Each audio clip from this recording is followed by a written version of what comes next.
Bonjour à tous et bienvenue dans cette vidéo. Ravi de vous retrouver encore une fois.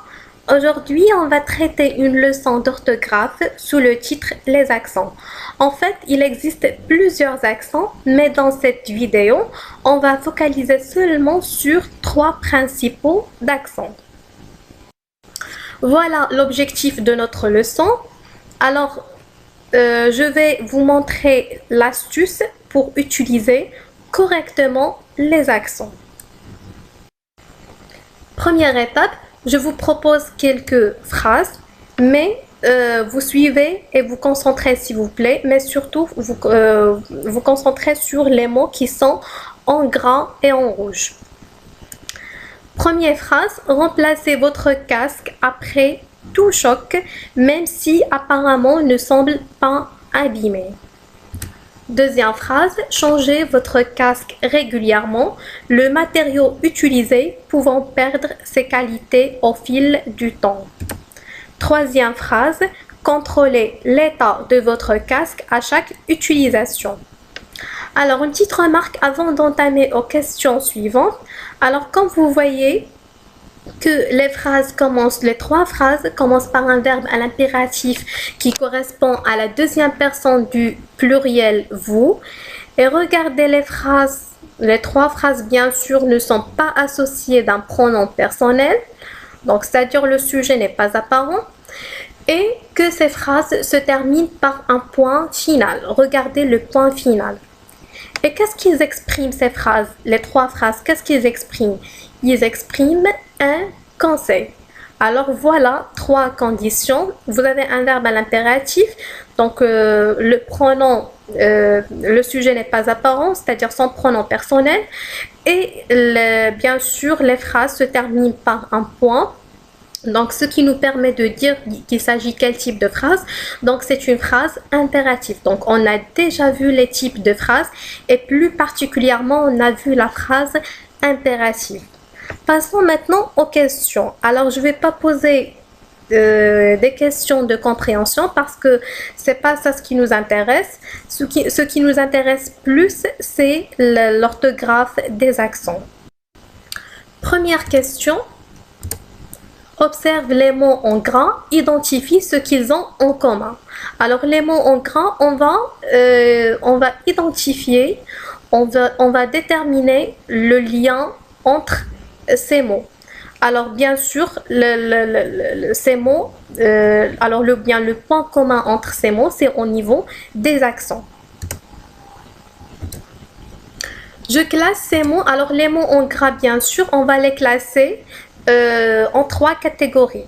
Alors ça dépend des types d'accents. Alors vous avez dans la première catégorie l'accent aigu. Regardez l'accent aigu comment s'écrit.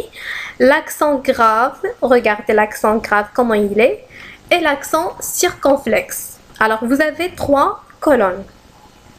Alors si on prend premier mot, alors vous avez régulièrement, regardez le E. Le E porte un accent aigu. Alors, pourquoi ils ont mis... Alors, je vais vous expliquer pourquoi l'accent aigu. Parce que tout simplement, la syllabe qui suit le « et » est une syllabe sonore. Regardez, on peut entendre le son « gu ». « Gu », alors c'est une syllabe sonore. Donc, je peux entendre le son « gu ».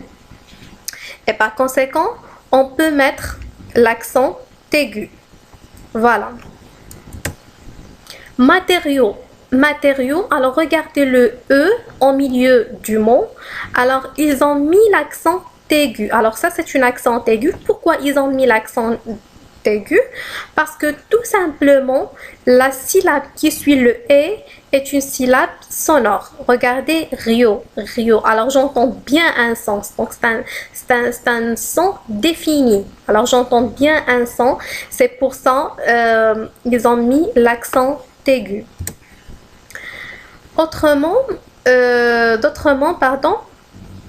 Voilà, qualité. Qualité, regardez. Alors le S, c'est le S du pluriel. Attention. Alors Pourquoi ils ont mis l'accent aigu sur le E? Parce que tout simplement, le E, c'est la dernière lettre du mot. Alors, quand le E est la dernière lettre du mot, on met tout simplement l'accent aigu. Alors, voilà 3 conditions pour mettre l'accent aigu. Alors, l'accent aigu se met dans le cas où la syllabe suivante ne contient pas de E muet, c'est-à-dire où j'entends bien un son. Alors, c'est évidemment à ce moment-là, on peut mettre l'accent aigu. Alors, sauf il y a des exceptions. Par exemple, on a dit si le E est la première lettre du mot. On va voir par la suite un exemple. Par exemple, je vous donne un exemple également. Alors, également, regardez, le E porte un accent aigu. Pourquoi? Parce que c'est la première lettre du mot. Donc, on met l'accent aigu.